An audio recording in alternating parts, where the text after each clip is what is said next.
أعوذ بالله من الشيطان الرجيم ولقد جعلنا في السماء بروجا وزيناها للناظرين وحفظناها من كل شيطان رجيم إلا من استرق السمع فأتبعه شهاب مبين والأرض مددناها وألقينا فيها رواسي وأنبتنا فيها من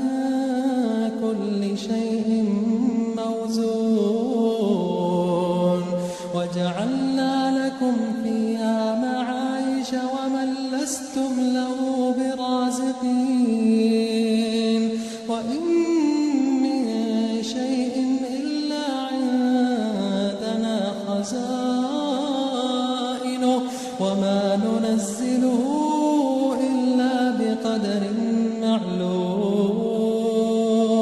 وأرسلنا الرياح لواقح فأنزلنا من السماء ماء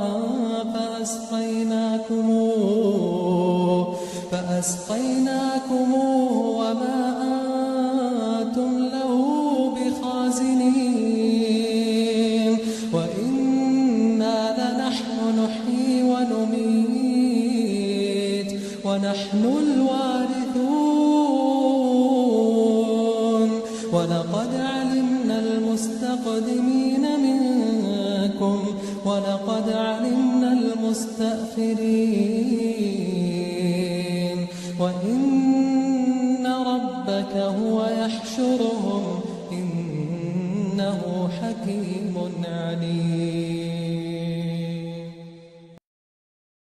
और हमने आसमान में बुर्ज बनाए हैं और देखने वालों के लिए उसको सजा दिया है और हर शैतान मरदूद से उसे महफूज कर दिया है।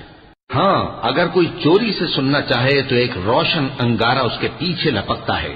और जमीन को हमने फैलाया और उसमें पहाड़ बनाकर रख दिए और उसमें हर एक चीज अंदाजे से उगाई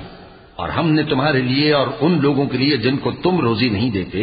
इसमें माश के सामान पैदा किए और हमारे यहाँ हर चीज के खजाने हैं और हम उसको बमिकदार मुनासिब उतारते रहते हैं और हम हवाएं चलाते हैं जो पानी से भरी हुई होती हैं। सो हम आसमान से मेंह बरसाते हैं, फिर हम तुमको उसका पानी पिलाते हैं और तुम तो उसका खजाना नहीं रखते। और यकीनन हम ही हयात बख्शते और हम ही मौत देते हैं और हम ही सबके वारिस होंगे। और जो लोग तुम में पहले गुजर चुके हैं हमको मालूम है और जो पीछे आने वाले हैं वो भी हमको मालूम है। और तुम्हारा परवरदिगार क़यामत के दिन उन सबको जमा करेगा, वो बड़ा दाना है, खबरदार है।